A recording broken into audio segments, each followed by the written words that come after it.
балалар, орныңыздан тұрайық. Саламатсыздар ма? Саламатсыз ба? Жақсы, рахмет, отыра қойыңыздар. Жарайсыздар.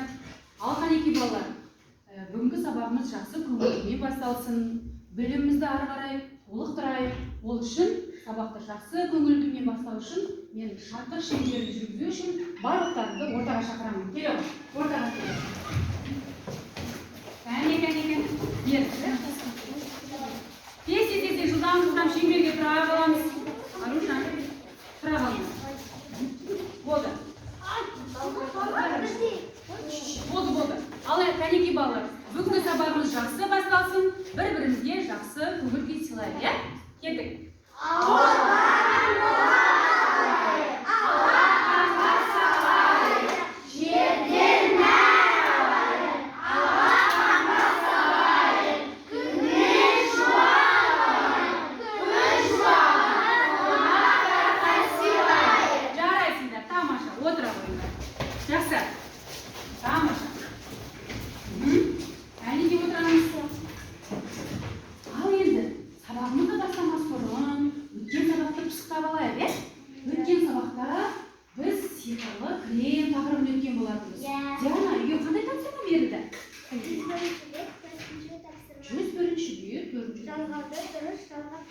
Тамаша. Орындарыңыз қойып тұрманы? Кім айтып жүреді? Ал Айбар бастай қойып. Өздерің де қарап отырыңдар. Атамның шапаны әдемі. Әкемнің тақиясында өрнек бар. Тексеріп отырамыз. Мынау әкемнің сөмкесі. Ағамның құмары бұлғардан жасалған. Біздің үйдің адымдары өте мейірімді. Бөлменің іші өте кең. Жақсы. Кең екен. Қамзолдың түймесін тағып. Матаның шетінде өрнек бар. Қалай орындап Айбар? Жақсы. Қосымшалар, тамаша. Қосымшалардың бәрін дұрыс орнатып, иә? Жақсы. Рахмет. Кім оқиды? Кәнекей. Барлығымыз қараймыз, тағы тапсырмамызға. Атамның шапаны әдемі. Әкемнің тақиясында өрнек бар. Мынау әкемнің сөмкесі. Ағамның құмары былғарыдан жасалған. Біздің үйдің адамдары өте мейірімді. Бөлменің іші өте кең екен. Қамзолдың түймесін тақ. Матаның шетінде өрнек бар. Тамаша, дұрыс келген. Олай болса балалар, бір-бірлерімен жұптық жұмыс жасап жүрейікші, үй тапсырмаларды тексеріңдер. Білеміз, қолымызға қара қаламызды алып үй тапсырманы тексеріп жібереміз, жұптық жұмыс.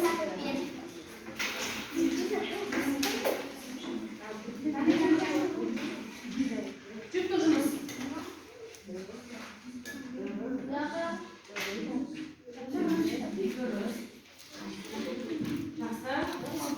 Еркедан дұрыс орындап па? Балалар, тексеріңдер ма? Барлық қосымшалар тиісті орынға қойылған ба? Жарайсыздар, тамаша, жақсы.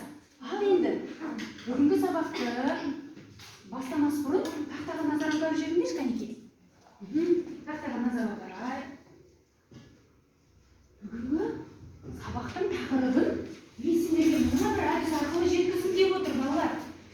Мына жерде сандар берілген, осы сандарды өсу ретімен қойып шықсаңдар, біздің бүгінгі сабағымыздың тақырыбы шығады. Кәнекей, іске сәт, ал.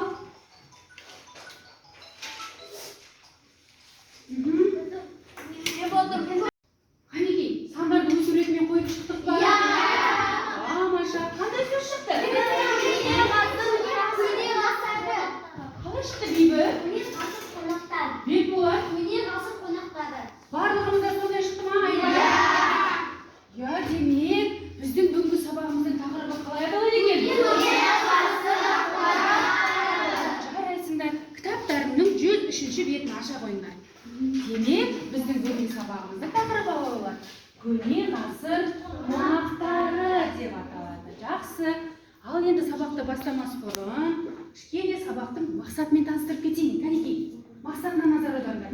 Бүгінгі сабақта сендер анық айтылған сөзді тыңдап, тірек сөздер жасау және нақтылау мақсатында сұрақтар құрып үйренесіңдер.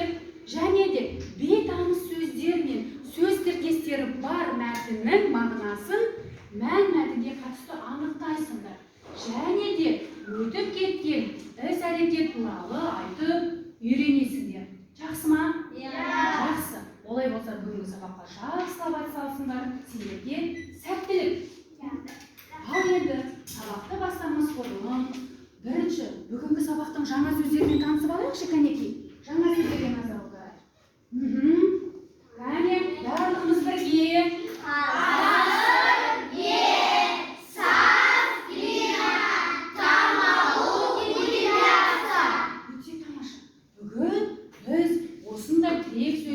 Бүгінгі сабақтың жаңа сөздері осылай аталады екен, Мына сөздердің барлығы сендерге таныс ба? Ғасыр дегеніміз не болды?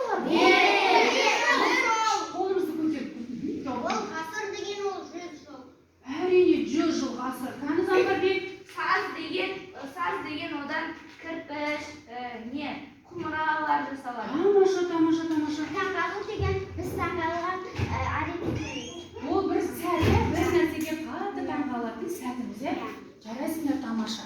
Ал енді кітаптарының 103-ші бетінде мәтін тұр. Мәтінді бастамас бұрын, балалар, бүгінгі сабақта мен сендерге бағалау жүргізгім келіп отыр. Ол бағалау бүгін өзіндік бағалау деп аталады. Біз сабақта сендермен үнемі өтіп жүрміз. Бағдаршам әдісі арқылы бүгін бір-бірлеріңді бағалайтын боласыңдар. Бұл сендерге таныс қой. Мысалы, мына жерде барлық тапсырмалардың берілгені, бағдаршамның жасыл түсіне сендер тапсырманы дұрыс түсініп жақсы орындасаңдар, жасыл түсін бояйсыңдар. Егер кішкене де болсын қиналсаңдар, сары түске, ал тіптен түспей жатсаңдар, қызыл түске бояп шығасыңдар. Жақсы ма? Жақсы. Мінекей, әрқайсылар өздерінің қастарына қойып қойыңдар. Айбар.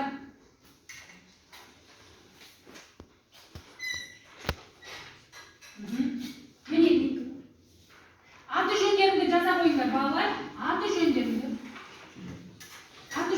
жазыңдар.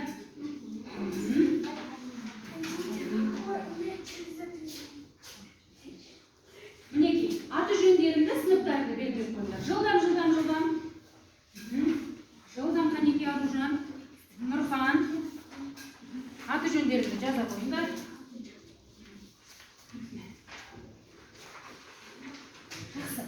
Ал енді мәтінге назар аударайық. Оқулықтағы 103-ші бетте мәтін бар, балалар.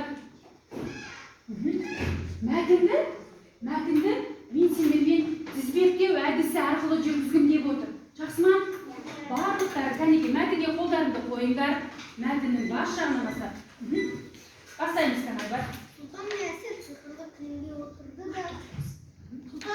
сиқырлы күйге отырды да тауға қарай ұшты.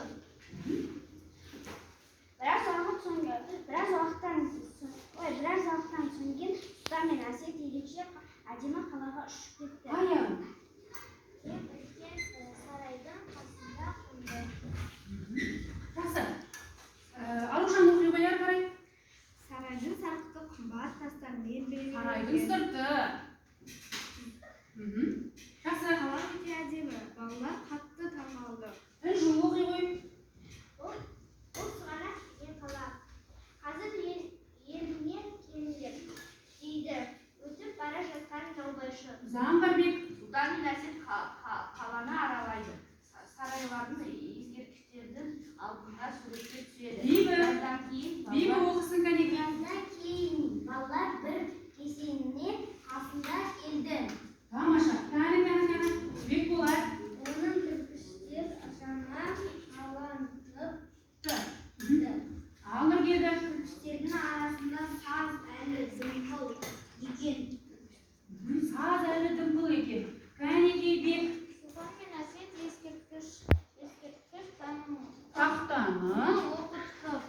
Диана оқи ғой. Онда 1801 жыл деп жазылған. Онда 1801 деп жазылған. Аяқталды ма мәтін? Балалар енді түсінді. Олар көне замандағы қалаға келіп қоныпты.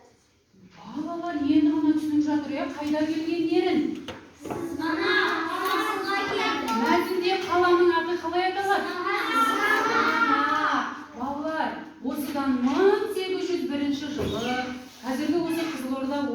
арасында Сығанақ деген ұлы жібек жолының бойында Сығанақ қаласы қаланған болатын, иә?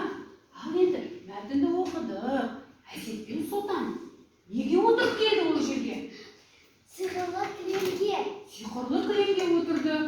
Ал енді қаланың көне ғасыр екенін қайдан білдің Жу? Өйткені ол жақта 1801 деп жазылған. Дұрыс па балалар? Иә. Дұрыс. Кәні Заңғарбек, қаланың сыртында қандай жазуларды көрді олар? Олар 1801 жазуды көрді. Тамаша. Сол үшін олар көне ғасырға келіп ұшып келгенін түсінді. Кәнеге қошеметтейікші. Заңғарбек тамаша. Жарайсыңдар. Ал енді әңгіме қандай жанрда жазылған? Кәне бейбі? Фантастика. Фантастикалық. Кәне Аружан? Ол фантастикалық жазылған. Өйткені олар сиқырлы кілеммен ұшып келді. Ал кілем ұшпайды. Келсеңіз бе Айбар? Фантастика өйткені олар еще бұрынғы заманға қайтуға болмайды. Өте тамаша. Кәнеге толықтырып сіздер? Ол фантастика өйткені олар сиқырлы кілеммен ұшты. Еще олар артық времяға қайтамайды. Артқа уақытқа қайтады. Жарайсыңдар балалар. Демек, біздің бүгінгі сабағымыздың тақырыбы көне ғасыр деп аталуы да осы екен. Жақсы ма? Жарайды. Олай болса, қазір осы мәтін бойынша тағы да сұрақтарға жауап беріп көрейік ары қарай. Ал енді бер қараңдар. Дискрипторға назар аударайық. Тапсырманы орындамас бұрын дискрипторды қараңдар. Бірінші сұраққа дұрыс жауап береді және өз ойын еркін жеткізеді. Мінекей дискриптор осыған байланысты қазір тапсырмада сұрақтар беріледі, сұрақты оқып жауап береміз. Кәнеке бізде Жандай екен. Бірінші сұрақты оқи ғой Жан. Балалар қай елге келді? Өте тамаша, дұрыс. Жақсы. Екінші сұрақты кім оқиды? Кәне Айбар. Балалар қай жерлерде суретке түсті? Балалар тас әдемі үйлердің жанында суретке түсті. Жақсы. Кәне Нұр келді. Қазір Нұрхан. Көне ғасырға келгенін бала қалай түсінді? Өйткені ол шетте 1801 жылы жазылып тұрған. Өте тамаша. Өте. Амина. Төртінші сұрақ. Әңгімеде шын оқиға баяндалған ба? Жоқ, өйткені ол фантастика. Жақсы. Ал жарайсыздар. Аружан рахмет. Мен жаңа сендерге өзіндік бағалау бердім. Сол жерде бірінші мәтін бойынша өздеріңді бағалап шығыңдар және сұраққа кім жауап берді? Сол бойынша кәнеке тез өздеріңді бағалап шығыңдар. Жылдан. Қаламдарыңды алыңдар. Жақсы.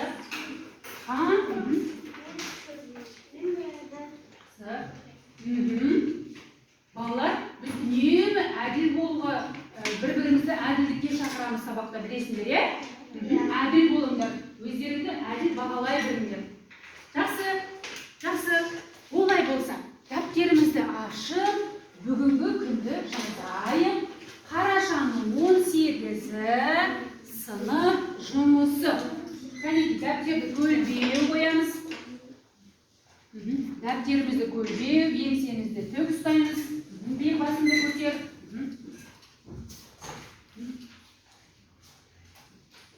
Басымды көтере қой. Жақсы. Жазып болдық па?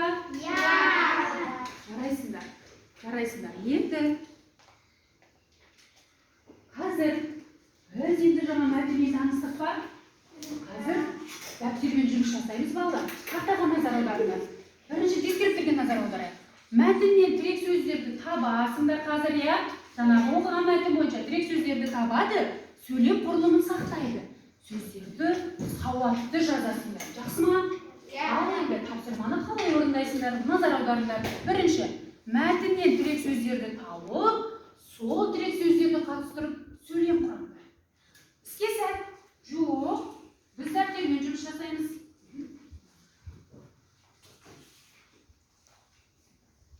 Болдық па орындап сөйлемді? Кім дайын? Кәнеке, Аружан, Нұрхан да дайындала ғой. Балалар, сендер де тыңдап отырыңдар.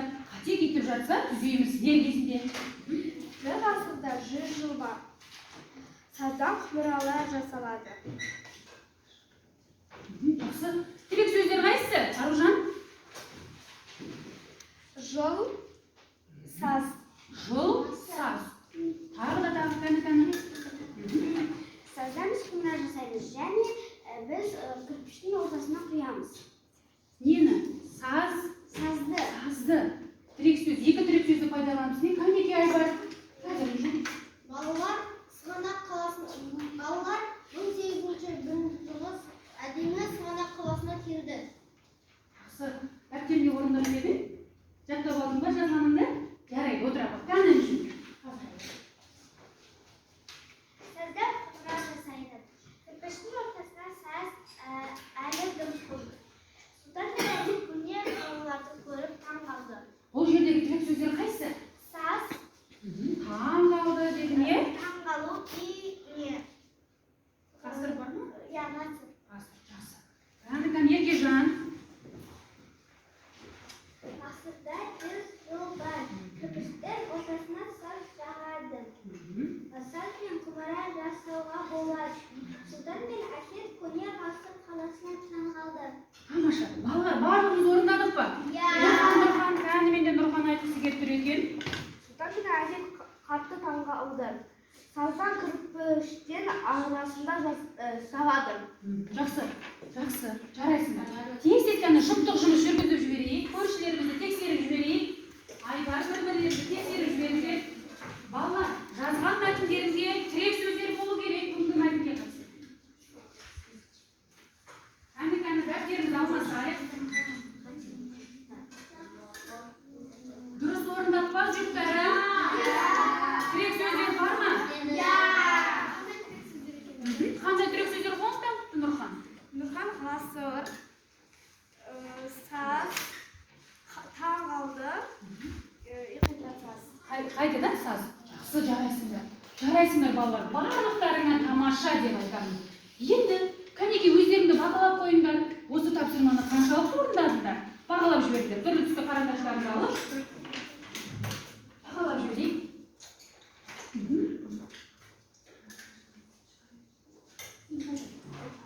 Бағалаймыз балалар. Біз орындадық қой тапсырманы. Мен бағаладым.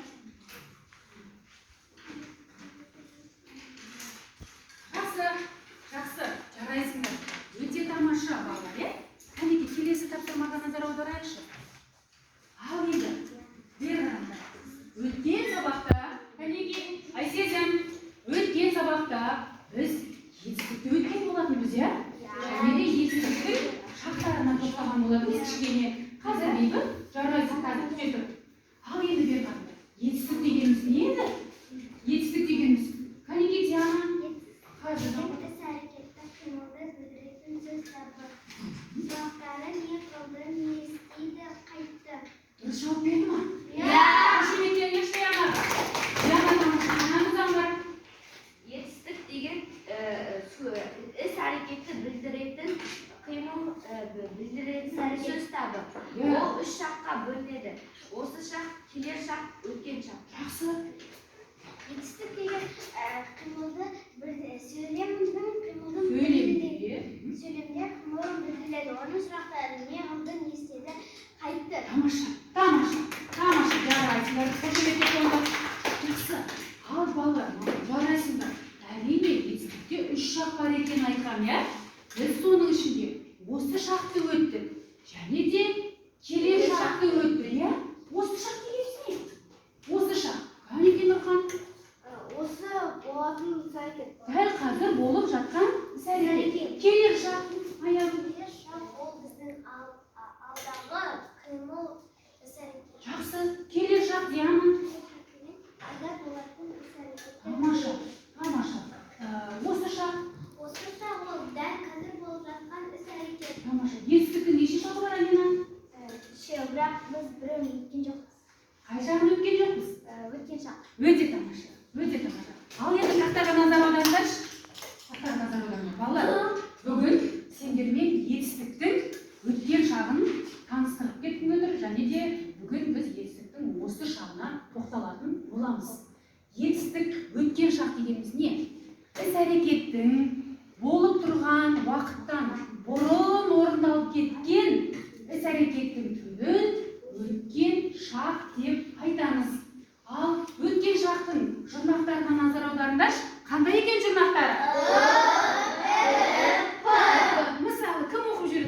бала. Қане, беп, келіпті. Осы жерде жұрнаққа жеткен шақтың. Т, жақсы. Жан, айтыпты. Қайсы жұрнағы? Ап, еске сақтай қой. Кәнеке Диярбек. Оқи қой. Сөйлепті. Қайсы бұл жердегі жұрнағы? Тамаша. Кәне. Қайсы жұрнақ? Демек балалар, өткен шақтың жұрнақтарын кәнеке бәрі бірге қайталайық. Тамаша. Сонымен біз бүгін өткен шаққа саяхатқа бардық. Жақсы ма? Жарайды. Енді осы өткен шақ бойынша қазір тапсырма орындайтын боламыз. Мінекей, ал енді бірінші дискрипторға назар аударайықшы. Сөйлемді толықтырып жазады, одан соң етістіктің шақтарын ажыратады, одан кейін орфографиялық нормаға сай жазады. Біз дискриптордың барлығын әрбір тапсырмада орындаймыз, білесіңдер ғой, Дискрипторге қарай бағаланасыңдар балалар. Ал енді тапсырманы қалай орындайсыңдар? Оған назар аударыңдар. Бірінші, сөйлемдерді үлгі бойынша жаз. Мен сендерге үлгіні көрсеттім. Етістіктің үш жағында. Мысалы, балалар тауға қарай ұшты. Бұл етістіктің қай жағы? Ұшты. Осы жағы. Тамаша. Балалар тауға қарай ұшыпты. Тамаша. Ап жұрнағы бар, Тамаша. Ал балалар тауға қарай ұшады. Келер жақ. Жан, асықпаймыз, Жақсы. Мінекей, сендерге мына жерде 6 сөйлем бердім. Осының әрқайсысын етістіктің үш жағына айналдырып жазыңдар. Жақсы ма? Ал іске сәт бастаймыз. Жақсы. Орындап болдық па тапсырманы? Етістіктің үш жағына айналдырдық па? Тамаша. Кім жауап береді? Мен. Қазір алайда оқи қой. Балалар назар салып отырыңдар. Асет пен Сұлтан ұшып келді. Асет пен Сұлтан ұшып келіпті. Қалаға де. Асет пен Сұлтан қалаға ұшып келіпті. Асет пен Сұлтан қалаға ұшып келеді. Олар айналасына қарап таңғалды. Олар айналасына қарап таңғалыпты. Олар айналасына қарап таңғалады. Балалар кілеммен түсті. Кілеммен түсті. Балалар кілеммен түсіпті. Балалар кілеммен түседі. Сарайдың алдында суретке түсті. Сарайдың алдында суретке түсіпті. Сарайдың алдында суретке түседі. Жақсы. Рахмет. Балалар тауға қарай ұшты. Балалар тауға қарай ұшыпты. Балалар тауға қарай ұшады. Біраздан кейін кесененің қасына келді. Біраздан кейін кесененің қасына келіпті. Біраздан кейін кесененің қасына келеді. Тамаша. Балалар дұрыс орындаған ба?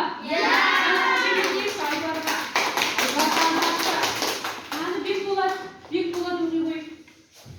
Асет пен Сұлтан қалаға ұшып келді. Тамаша келді. Асет пен Сұлтан қалаға ұшып келіпті. Асет пен Сұлтан қалаға ұшып келеді. Осы жердегі қалаға ұшып келеді дегеніміз етістіктің қай жағы? Келер жағы. Өте тамаша. Жақсы. Кәнеки, балалар, Диана тақтаға шыға қой. Тақтамен жұмыс жүргізіп жіберейік. Кез келген бір сөйлемді алып, етістіктің үш жағына тақтаға жазалап. Борды ала қой. Келеді. Кәнеки, мына жаққа тақтаға ағаш жолдан баста. Қайсысын аласың? Сарайдың алдында суретке бастай қой. Жақсы.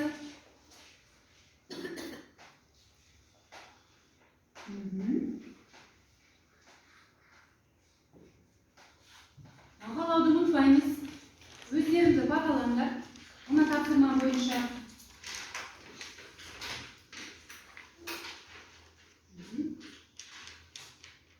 Сарайдың алдында. Алдында суретке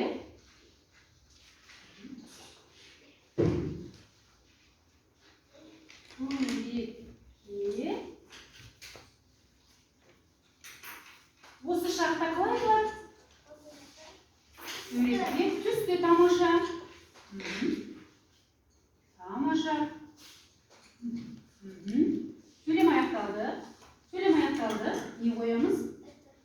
Нүкте. Енді осы шаққа жаздық па? Енді өткен шаққа айналдырып жаз. Тура осы сөйлемді өткен шаққа айналдырып. Дианаға қарап отырамыз. Қателері болса түзеп отырамыз.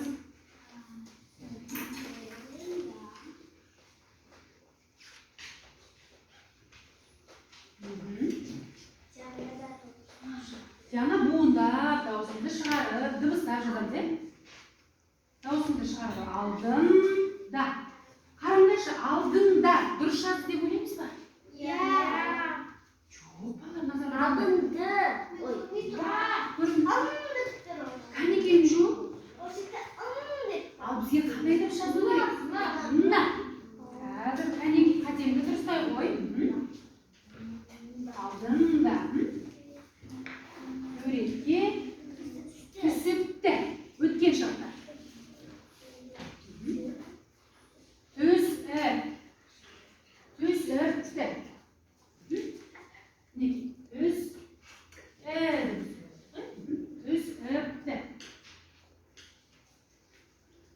Жақсы, ал бері тұра. Етістікті неше шағын айналдырып жаздың, Диана? 2 шағына. Сарайдың алдында суретке түсті. Ол қай шақ? Өте тамаша. Сарайдың алдында суретке түсті. Өткен шақ. Дұрыс па? Асын сіз қош, түсіпті. Түсті.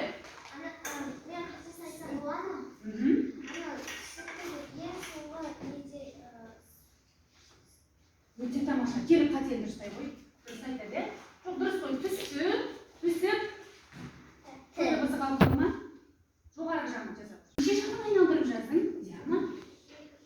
2 шағына. Сарайдың алдында суретке түсті. Ол қай шақ? Өте тамаша. Сарайдың алдында суретке түсті. Өткен шақ. Дұрыс па? Асын сіз қош, түсіпті. Түсті. Ал енді кішкене сергіп алайық. Ауызша тапсырма сендерге. Бүгін жаңағы біз көне ғасыр қонақтарына мәтінмен таныстық қой. Мәтін бойынша мәтін дұрыс па, әлде бұрыс па? Мына жерде құс қанаты белгісімен өздеріңді белгілейсіңдер. Мәтінде бар ма ол сөйлем, жоқ па? Жақсы ма? Жақсы. Ал бастаңдар.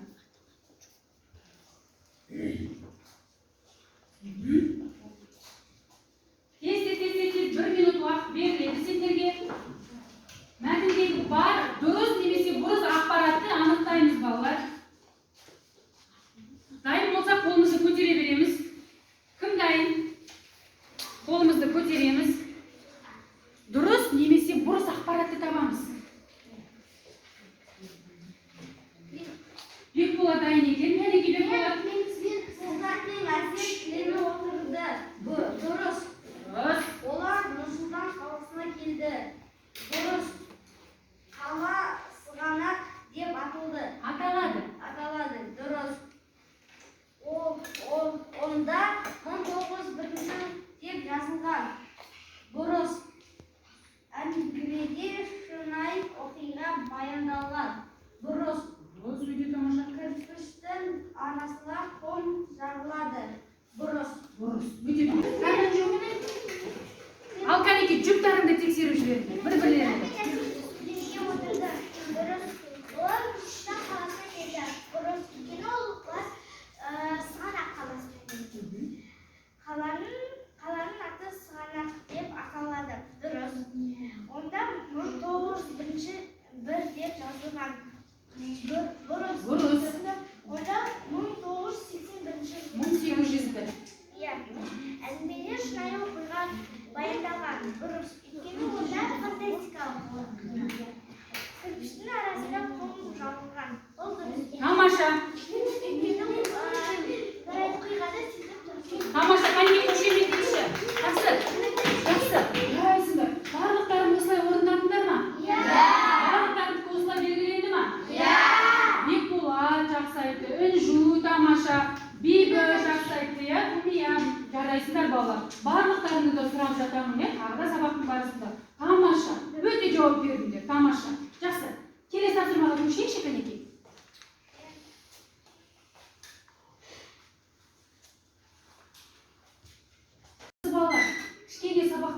сергіп алу үшін барлықтарыңды сергіту сәтіне тұрғызайықшы Кәнеки. Кәнеки орныңыздан тұрайық.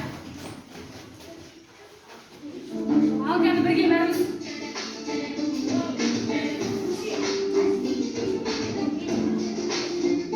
Бәріміз бірге.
Жарайсыздар, тамаша. Жақсы балалар, дұрыс немесе бұрыс ақпаратты барлықтарын жақсы орындадыңдар, иә? Демек, бүгінгі мәтінге сендер қанықсыңдар. Бүгінгі тақырыпты жан-жақты түсіндіңдер, солай ма? Иә. Сұлтан мен Әсеттің келген қаласы қалай аталады? Сығанақ. Қаласы, тамаша. Ал енді, осы бұрыс әдісі бойынша өздеріңді бағалап қойыңдар. Тез бағалап жіберіңдер, Кәнеки. Кәнеки бағалап жібереміз. Бағалап жібер. Бағалап жібер. Болдық па бағалап? Балалар, әрине бізде уақыт деген жылдам, иә? Уақыт деген жүйрік деп айтып жатамыз. Әңгімелік сабақтың да соңына жетіп қалдық. Олай болса, бүгінгі сабақты сендер қаншалықты түсіндіңдер, тапсырмаларды қаншалықты орындадыңдар, иә? Сабаққа кері байланыс берейікші, Кәнеки. Ол кері байланысты мен 3Б әдіс арқылы алдым деп отыр сендермен. Ол біздегі үнемі сабақта пайдаланамыз. Білемін, білдім, білгім келеді. Дайынбыз ба? Иә. Кәнеки, Кәні. Мен жетістіктер туралы білгенмін. Мен жаңа жетістік туралы білдім, және Сығанақ қаласын туралы білдім. Мен Сығанақ қаласы туралы көп білгім келеді. Тамаша, ертеңгі сабақта ары қарай да толықтырамын. Жарай ма? Кәнеки заңғар. Мен білемін. Келер шақпен осы шақты білемін. Бүгін мен білдім. Бүгін мен өткен шақпен таныстым.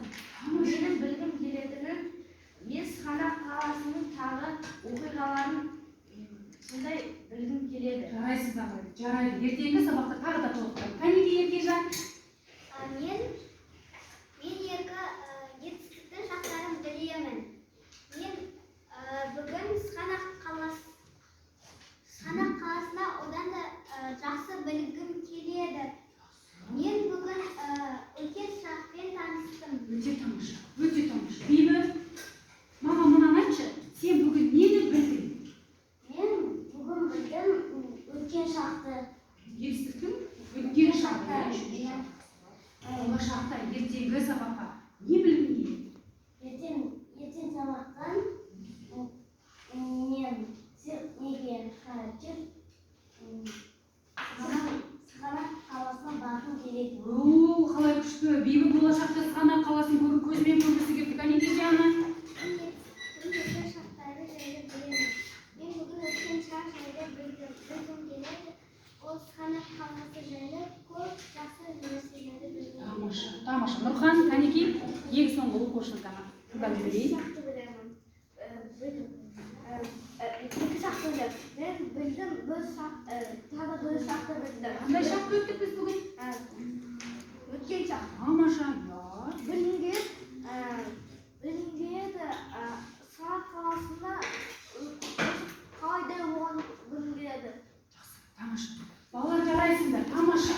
Олай болса, мен сендерді күнделіктеріңді ашып, үй тапсырмасын жазып алыңдаршы, Кәнеки.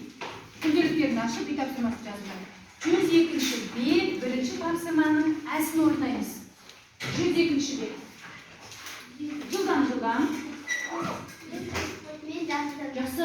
Ал енді сабақтың қасында мен сендерге өздеріңе бағалау жүргізген болатынмын, иә? Бағдаршам әдісімен. Кәнеки Диана, бүгінгі сабақты сен қалай өзіңе меңгердің? Бағдаршамның жасыл түсінен қанша жинадың? Сары түстері бар ма? Мүмкін қызылы бар шығар. Кәнеки. Қорқағыш? Қатты. Менде жасалған есебі. Сарыдан біреу. Екеуінен екінші тапсырмада сұрақтарға жауап беруден қиналдым. Қайсынан қиналдың сұрақтарға? Жауап беруден. Демек сенде бір сары түс бар, иә? Жақсы, ертең толықтырам. Қызыл түс бар ма сенде? Демек сен бүгінгі тапсырманы жақсы түсіндің, иә? Бір ғана сұраққа жауап беруден қиналдың. Кәнеки Еркежан қазір дейді. Қанша сен жасыл түсін жинадың? 6 жинапсың. Сары бар ма? Жоқ. Тамаша. Қызыл түс бар ма?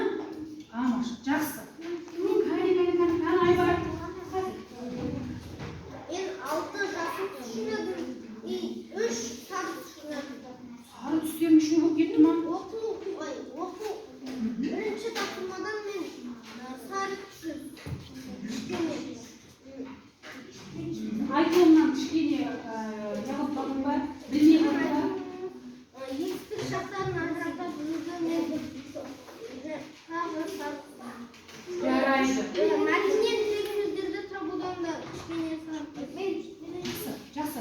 Тамаша, ертең толықтырамыз, жарай ма? Менде 6 жасыл түс. Демек, дұрыс орындаған. Бізде бүгінгі тапсырмаларымыздың саны 6 еді, не? Барлығын да түсіндің Балжан. Тамаша. Балалар жақсы. Жарайсыңдар. Кәнеки, орныңыздан тұрайықшы. Жақсы. Сабақты жақсы түсіндік пе? Иә! Сабағымыздың тақырыбы қалай аталады? Көне ғасыр қонақтары. Кім көне ғасыр қонақтары? Жақсы. Жаңағы 1-2 Диананың сұрақтарға жауап беруі, Айбардың етістіктің шақтарынан кішкене шатасқанын ертеңгі сабақта тағы